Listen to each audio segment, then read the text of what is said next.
ဘောလုံးလောကရဲ့တကယ်ဒါဒီလိုဖြစ်ခဲ့ရင်လို့ပရိသတ်တွေဒီနေ့အထိပြောနေကြတဲ့အဖြစ်ပြက်၅ခုဘောလုံးသမိုင်းမှာတစ်ခါတလေဂိုးတစ်ခုဆုံးဖြတ်ချက်တစ်ခုဒါမှမဟုတ်အပြောင်းရွှေ့တစ်ခုကဘောလုံးလောကတစ်ခုလုံးကိုပြောင်းလဲသွားစေနိုင်ပါတယ်ဒီနေ့တော့တကယ်ဒါဒီလိုဖြစ်ခဲ့ရင်လို့ပရိသတ်တွေဒီနေ့အထိမကြာခဏပြောနေကြတဲ့အဖြစ်ပြက်၅ခုပြောပြပေးမှာဖြစ်ပါတယ်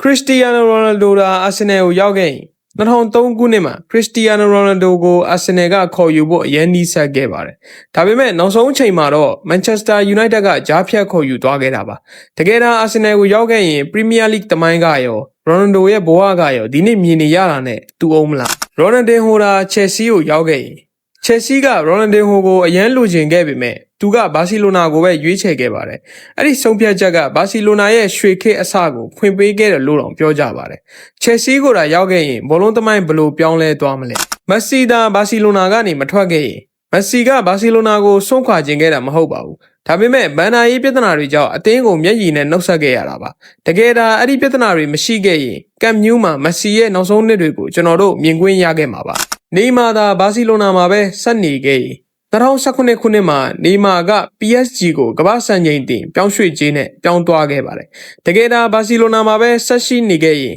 မက်ဆီဆွာရက်နေမာထရိုင်ယိုက